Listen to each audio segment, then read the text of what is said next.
Hi there, welcome back. This is Tigra. Thank you for joining me at Sacred Sagittarius Angels Answers All. This is a Sagittarius channel, but I continue to bless not only my Sagittarius community, but also the collective with some great decks that I've come across along my travels. And today I'm going to be blessing you with a very special deck that I'm so excited to bring to your attention because a lot of my subscribers and followers and a lot of people, we all deal with love issues. So today I'm going to be bringing you a third party oracle deck. I've never had one in my collection. This is the first, and I'm so welcoming it because it's going to help me a lot with love readings, as it will you. So stop by the shop that I'm going to mention at Etsy and try to get your hands on this deck while it's still being printed. So today it's going to be a deck review of the third party oracles, and that's being brought to you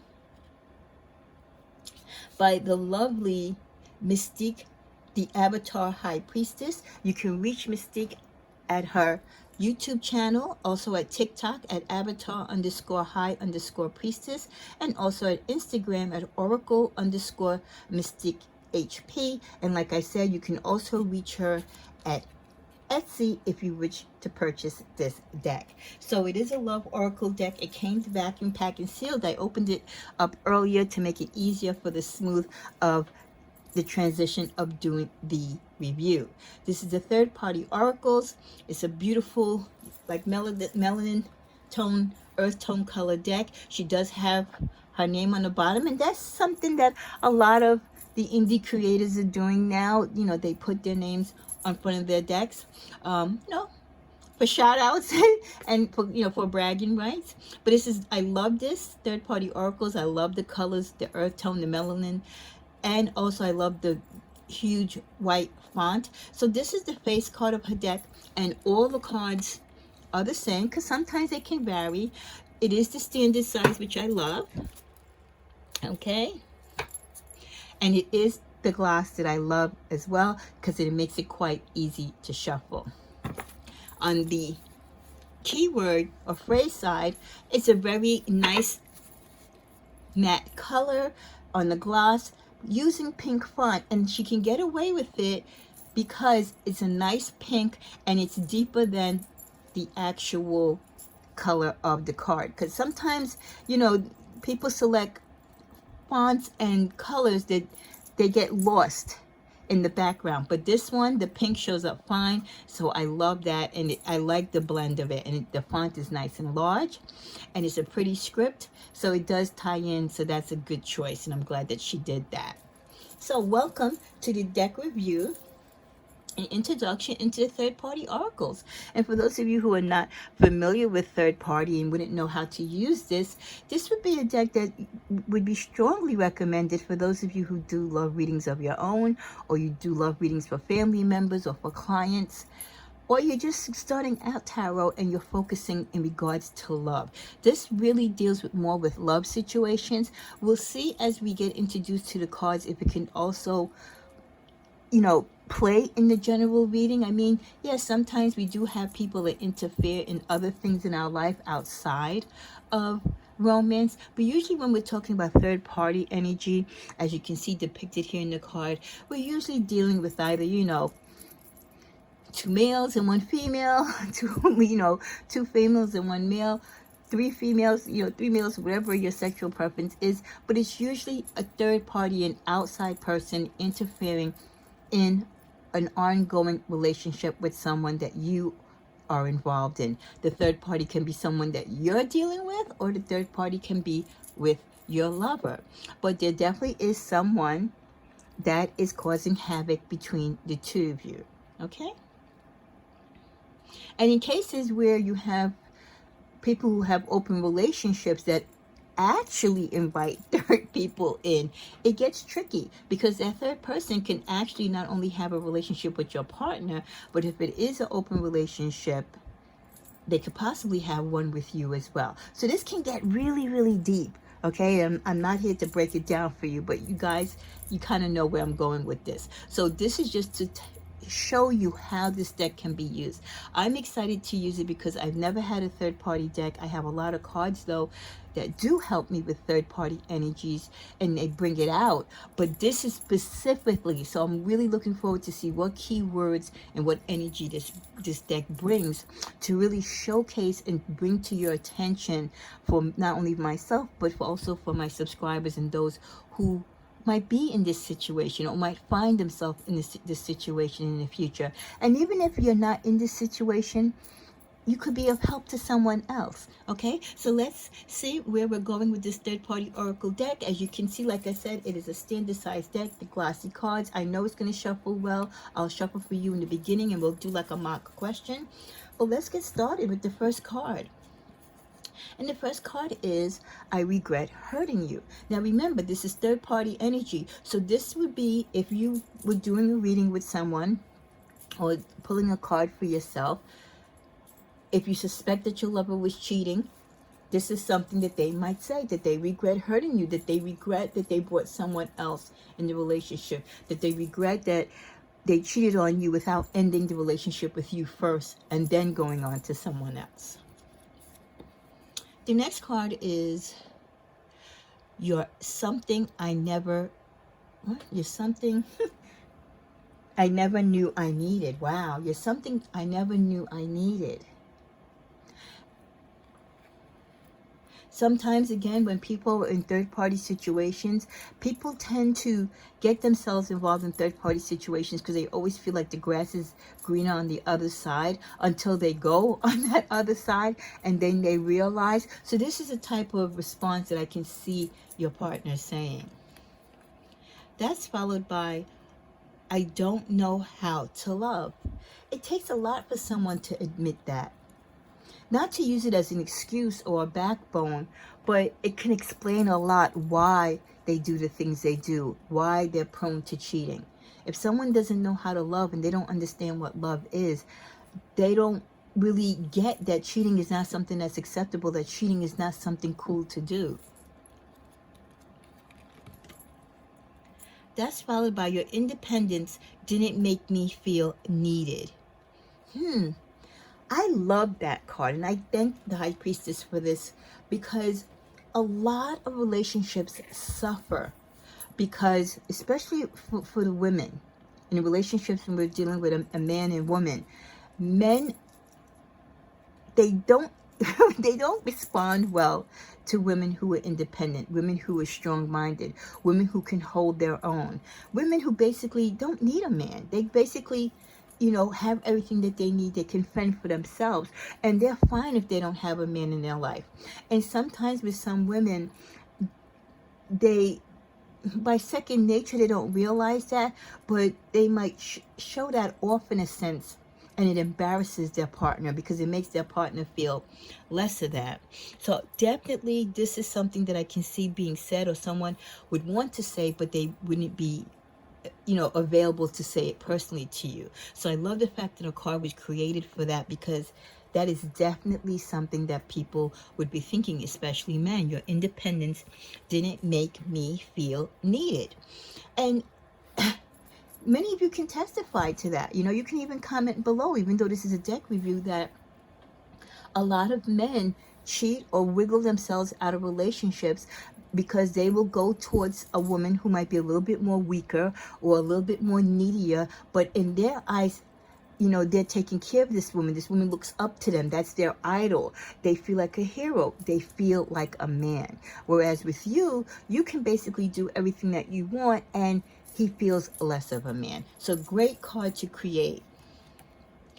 The next one is Best of Both Worlds. Now we know that's definitely a card that should be in the mix, because when you're having third-party interference, someone is getting the best of both worlds, because they're dealing with one partner and then they have the chick or the guy on the side.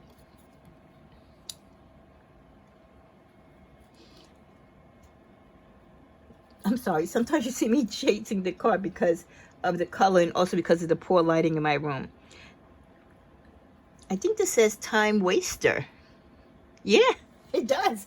Time waster. I love it. And you know what? When you're involved with someone that is not committed to you, they are wasting your time, because they should be upfront with you. Listen, I can't remain committed to you. I'm not, you know, the one guy, one gal type of person.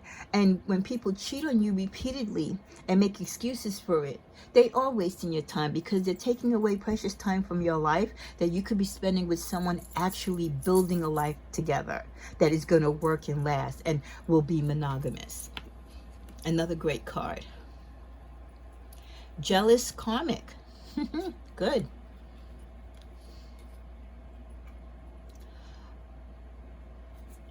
I have to find a better way so I can see the wording between my lighting and the color. I thought if I pulled away, you would come close.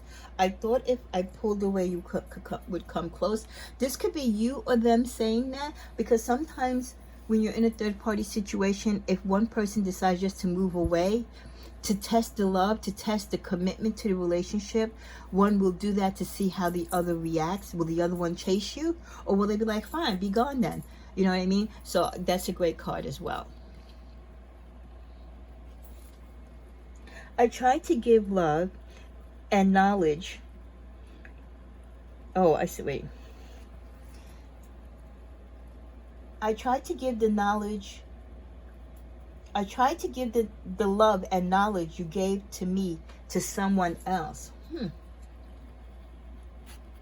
So in this case, sometimes with the lighting, this is where you will have a slight problem, as you can see that I'm having with the pink. So when you are doing readings and the fonts are these pastel colors, just try to have a lot of bright light, because you will need it to help you to read the cards clearly. But what a great statement. I tried to give the love and knowledge you gave to me to someone else. Wow, the nerve, right? But a lot of people do that. All the love and compassion and energies you put into them, instead of sharing it and giving it back to you, they're giving it to the third party. I want to come back to you, but I don't know how or when. And most people, like I said, once they leave you, or once you've left them because of third party interference, when they finally go through the motions of that relationship and they realize that it's no better than what they were in, and that they might have left a good thing just for a few hours, a few months, of pleasure, they want to find a way to come back, but it's not as easy as they think. I'm going through things that I cannot explain. Some people will give you an explanation why they cheat on you, others will not. This is a great example of where someone might try to make you feel a little bit better, or at least that they feel like they're telling you or trying to explain why they cheated, because they're going through something. And some people, they could be going through something. They could be going through the loss of a loved one, a loss of parents, loss of a child, a job loss. A lot of major events where we lose key things in our life can trigger cheating in other aspects, especially if the relationship that you're in with someone is not that solid to begin with. So you can't condone the cheating, right? But at least they're saying they're going through something. They're giving you some type of explanation. You are everything I could never be. Confirming that, yes, they're not the greatest person. They make mistakes. They might not be as perfect as you, and they probably never will be. So in one sense, they're trying to explain themselves in one card, and in the other card, they're giving you kudos in a sense that you are a better person than them. Too many promises to keep. This is where someone could feel like, again, you have them on a pedestal, you have a lot of requirements, you have high standards, there's a lot of things that you want them to be in agreement with and keep promises. And for many of them, it could be too overwhelming, because this could be maybe the first potential long-term relationship that they've been in. They're probably used, from going from one guy or gal to the other, and they're just really overwhelmed with the challenges of keeping and meeting all these promises to you in a monogamous relationship, when they come from a heavy background of being a player or just being out there seeing multiple partners. Don't take it personal. Again, another great card. I have to give the Priestess her kudos because she's really, really using some key words that really tie in with third-party romances and affairs. And don't take it personal is a great one, because in a lot of situations you can't take it personal when it comes to third-party interference. We tend to do it initially. We tend to think, well, why did he or she cheat? Was I not good enough? Did I not look good? You know, did I not keep a good house? Was I not a good mother? Was I not a good lover? Was the sex bad? We go through all this self-hatred and punishing ourselves when a lot of it has nothing to do with us and everything with your partner's fault. So I love that, not to take it personal, but it's easier said than done. Followed by refusing to communicate. This could be a card that is pulled during a reading where you're wondering why you haven't heard from your partner after you split or after you've confronted them about this third-party interference. They could be, you know, refusing to communicate because they don't know how to, or it's just too hot in the kitchen right now. They're going to wait till things cool down, until you have a calm head. So refusing to communicate definitely is the type of energy that would come up in a third-party reading. Emotionally unavailable. Again, explaining why they are prone to this type of behavior, because they are emotionally unavailable. They're not like you. It's easy for them to jump from one person to another because they don't have feelings for anyone, barely themselves. So emotionally unavailable explains that. Your silence is the only thing I fear. This is definitely them speaking.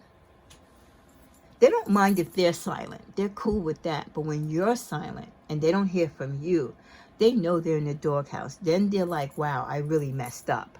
Because at least if you're chastising them, you're chasing after them, you're calling, you're texting them, there's some type of energy being exchanged. But when you just said, I'm done, and you just leave, then this is the energy that would come up. Any escape from reality. Most people that cheat, that can't stay committed in a relationship, again, they can't deal with life. They can't deal with the general aspects of life. And then when you put on the responsibilities that being in a monogamous relationship brings, they cheat to escape the reality of the bills, of the responsibilities, of the commitment, of the children, everything that comes with that.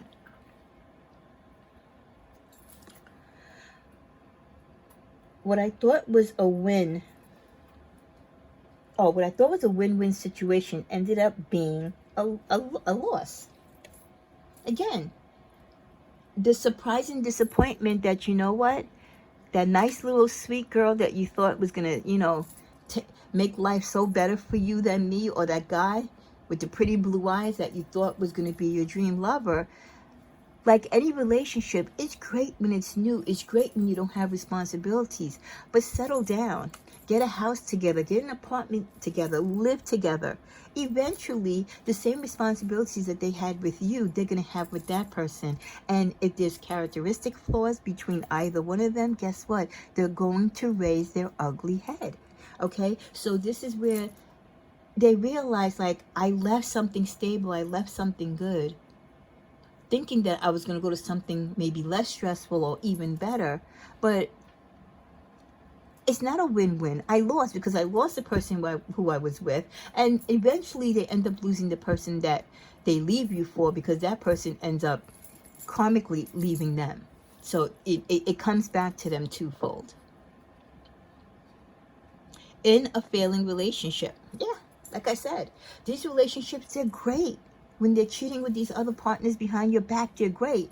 But then once your relationship has been exposed and you have bowed out and now they're free to be with this person, it is not going to be all lovey-dovey. That honeymoon is all over. There's something about the energy about, you know, crawling and sneaking and everything that seems so crazy and make people's blood boil, and it seems exciting, like they're in an adventure. But when that adventure is over and now that person becomes their partner like you were, the real world sets in and the real problems come in. And then they see like, okay, this is no different than what I left. And sometimes it's even worse, and it becomes a failed relationship. Different people for different things. Great card to create for a deck. Another kudos on this particular card, because some people can love one person and be with one person but still utilize other women and men to satisfy other needs. Let's say if you're married or you're dating someone, right, and this person feels, well, financially you can't keep up with their lifestyle, so they'll have a sugar mama, right, for that. They'll have another person that they feel is great for sex. They'll have another person that they think is really great as arm candy. You know, so this is where you have those type of players where they have multiple men or women to satisfy all these different needs, because they feel there's not one person that can satisfy all of those areas of their life. We then go on to Peter Pan complex. I'm trying to remember what Peter Pan stood for. Peter Pan. I know Peter Pan wore the green. Can't remember. But if you can remember what the Peter Pan complex is, or what Peter Pan represented, please put it in the comments below. I shouldn't have treated you like an option. And that's what people do when you're in a third-party situation. They treat you like an option, like you're just something else that they can do on any given day of the week. You're just another person to them. You can be replaced, you are being replaced, and you're being cheated upon. False intentions. Coming into a relationship, leading you and giving you the impression that they're going to be committed to you, that they're, you know, one type of guy, gal, lover. Meanwhile, they know they have a notorious background for breaking hearts, for being a player, for lying, for cheating. But just to get you sexually, to get into the bed with you, or to get you to be in a relationship with them, they give you all these false intentions, and they make these false promises and dreams that do not come true.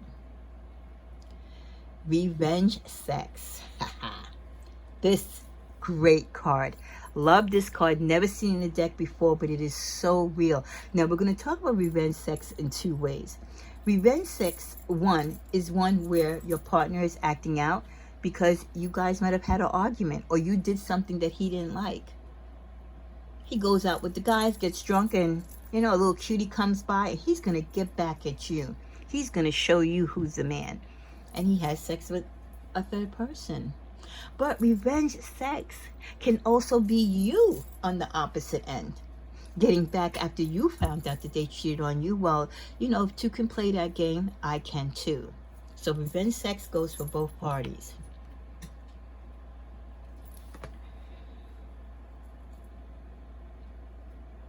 I ruined the good girl guy in you. Yes. That is the price to pay. That is, unfortunately, an outcome of people who cheat, of people who hurt innocent people in third-party relationships.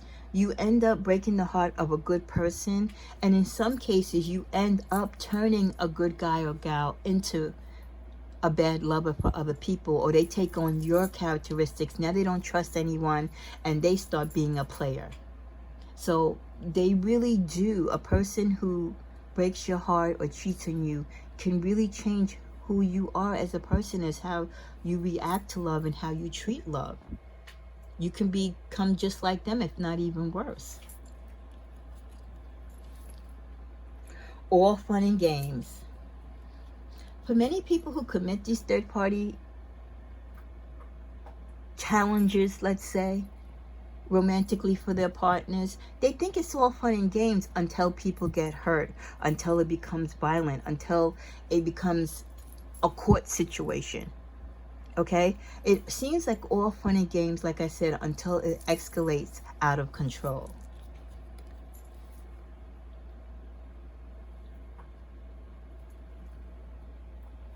Okay, the next card is on a break. Finding out that your partner was cheating on you, you both can have a sit down or a chat and decide you know what, let's just separate. I can't talk to you right now. I don't want to be with you right now.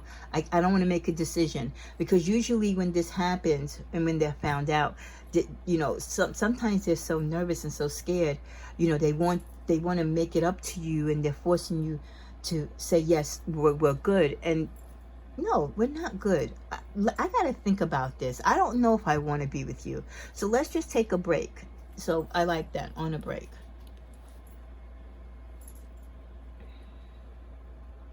I don't want you with anyone else if we're not together.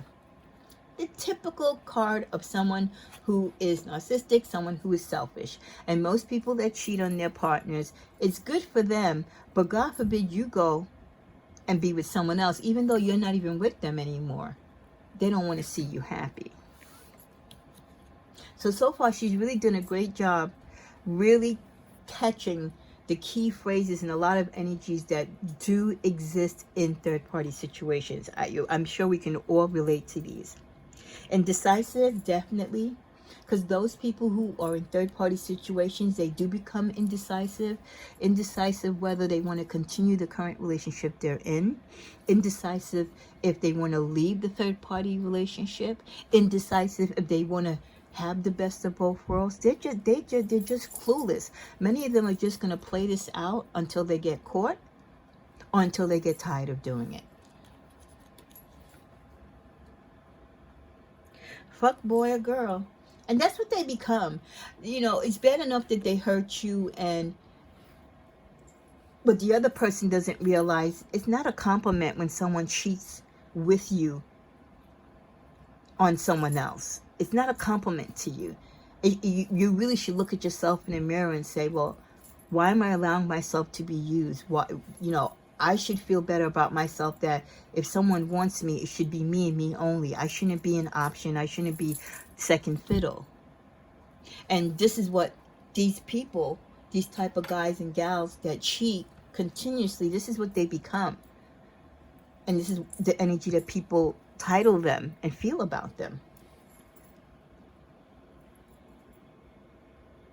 Serial monogamist. Love it. Unwilling to change. Definitely a characteristic flaw.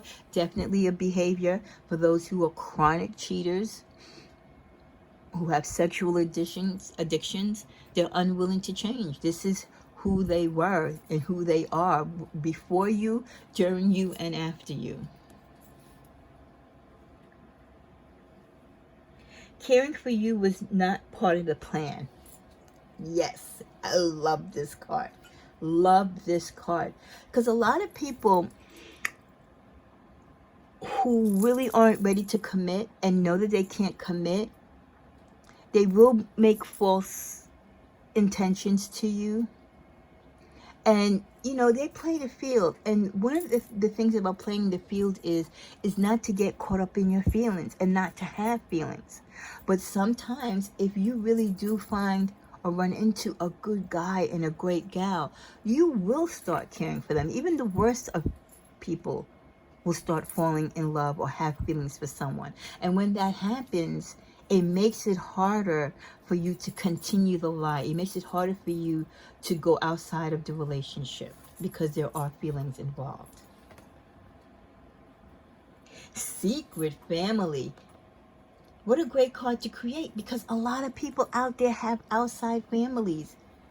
You read about it on the internet. It's true. I mean, I've never known anyone personally, but it does happen. You could be having a whole life, have children with your husband, spouse, or boyfriend or girlfriend, and they have a whole other life, wife, family in another country, another state, another city, around the block.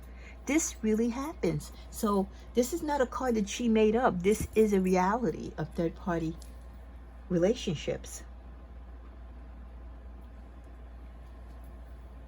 Unreliable. Definitely someone who is cheating on you. They're unreliable. Try to text them. Try to contact them to do a spur moment date with you, or you can't find them. It's always going to voicemail. They're unreliable, and the more unreliable they become, the more you have doubts about them, and the more suspicious you get that they may be cheating.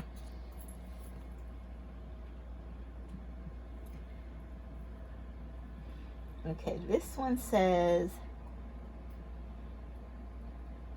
bread. Okay, that's interesting. See, that's a funny term. That's why I had to double check. Breadcrumbing the back burner. Okay, everyone take that as they will. Breadcrumbing the back burner. The next one is always in need of a backup plan. Yes. Men and women who are not committed to relationships, who know they have character flaws and commitment issues when it comes to relationship, they are always looking for the next person. So while they're dating you and talking to you, trust me, they're always lining up their plan B or your replacement, because they know it'll be only a matter of time before they act up, before they cheat on you, before they F up.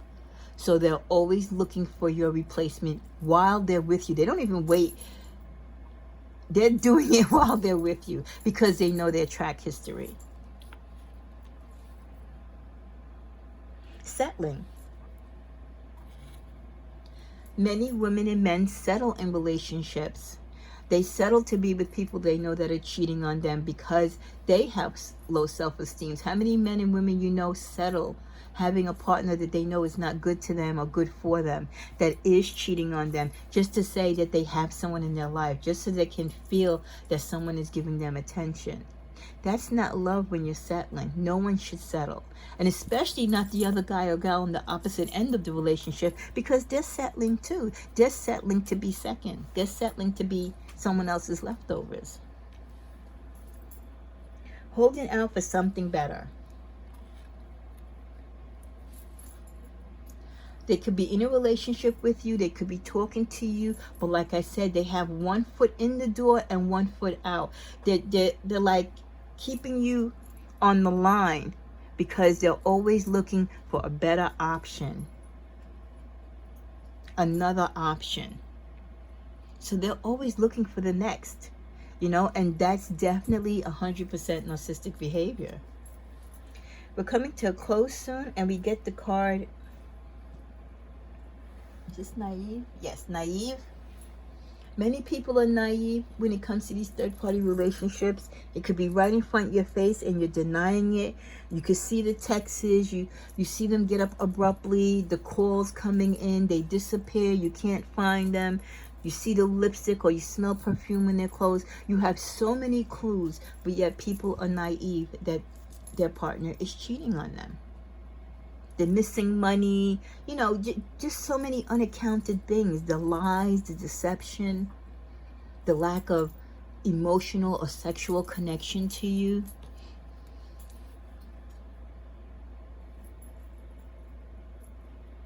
Acceptance of the bare minimum. Wow. And the person that's being cheated upon, that's what they're doing. They're accepting the bare minimum that this person is willing to give them. And no one should ever accept that for anyone.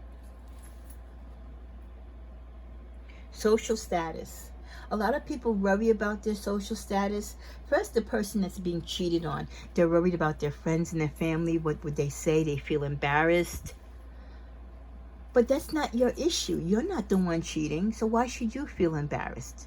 Then you have the cheater who feels like, they got to be Mac Daddy. They have to be the one to blow up and have all these beautiful babes or whatever, so they can brag about to their friends on social media. So social status plays in many ways on both sides of the equation. Then you have the young lady or man who's the party that's doing the cheating with your partner, where they feel like, they're bragging to their friends and stuff like, oh, I met this guy, I met this girl, he's the best. Yeah, he has a girl, but he's going to leave her for me. Again, all the bragging and boasting, posting the pictures, even though this person might be with someone, you don't care. You just put it out there, So definitely social status plays a lot into the energy of third party. Love versus lust. They might be in love with you or love you, but they're lusting after other people. And most people get it all confused. They think one is the one insane when it's not. It's two different animals, two different beasts that we're dealing with here, and people get it confused. And it does make a difference what your partner feels for you and what they feel about the person that they're cheating with. Financially beneficial, like I said, a lot of people will cheat outside of their relationship because there's financial benefits. You might be into your guy and girl, but listen, there's someone else that might be older or even younger that has money, has the car, has the house, spoils and pampers you. And most people are not going to pass that up, especially if they're weak-minded, especially if your relationship already has issues. Everyone's looking for a come up. So definitely a relationship outside of their current one that benefits them financially. This person might back your business. They might buy you expensive things that your partner can't afford to buy you. Your partner might say no to certain things, and this person just says, yes, yes, yes, honey, whatever you want, the sky's the limit.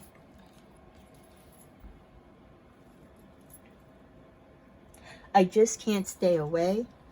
This is them explaining that they've tried to leave this person. You know, they've really tried really hard to stay away from this person or from you, but they can't. So that answer, depending on what question is posed in the reading, can mean that they're trying their best, but they can't stay away from you. They're still drawn to you, or they can't stay away. They can't stop cheating with that partner. False hope. Something that is really given a lot in third-party situations, and it sucks when someone gives you false hope that they're going to stop cheating on you, or that they're going to stop cheating with you, you know, that they're going to change their ways. They give you false hope that, you know, you're going to go get counseling and things are going to work out.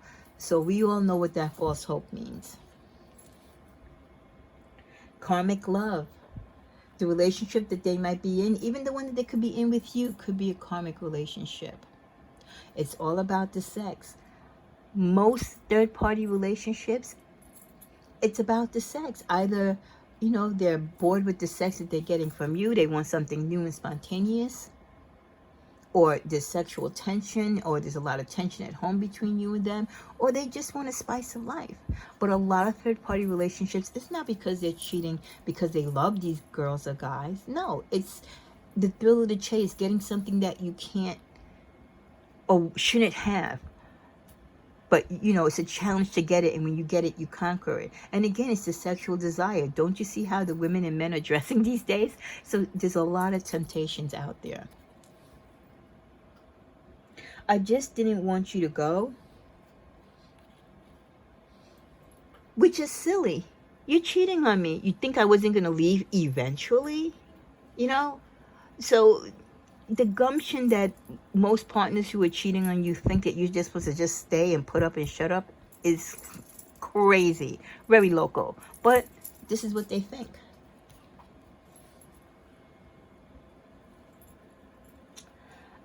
I didn't... Wait, what does it say? I didn't want... Oh, okay. I didn't want to lie to you, but I didn't want to lose you either. I didn't want to lie to you, but I didn't want to lose you either. Again, they're caught in the middle. So they have to figure out a way of what to say and what to do. And a lot of times they can't. And as we're coming to the close, someone from work, ooh, confirmation. You ask your spiritualist or whoever's reading, or you pull a card, is it someone from work? Oh, heck yeah. It's that person from work that you thought, the person that keeps calling them all crazy hours. It's not even, you know, a work day, and they're calling your boy or your girl on a Saturday and Sunday, or weird hours of the night. So if this card comes out, that's confirmation. It's someone from work. And then finally, the last card. They are from my past. Well, the exes come back, and the temptation, they can't get away from it. So I love this deck. I am so excited and grateful that she's given me this opportunity to gift me this deck, to bring it to your attention. Please look for it at her Etsy shop. I highly recommend this for any and everybody who does love readings, because we all, some point, whether it's us, our client, a family friend, your daughter, your granddaughter, your brother, your sister, someone is going to be hurt by a third-party interference. So thank you again for joining me. This has been the deck review of the third-party oracles. Please visit the Priestess at Etsy, YouTube, Instagram, or again at her Etsy shop. Thank you so much. And like I said, please get this deck. It's really, really great. There's twin flames, there's soulmate decks out there, but I've never saw a third party one. Not to say that there probably aren't, but this is the first one brought to my attention, and I'm definitely going to be using this in my rotation. And please, please get in touch with her if you like this deck. I think you'll be very happy with it. Thanks for watching.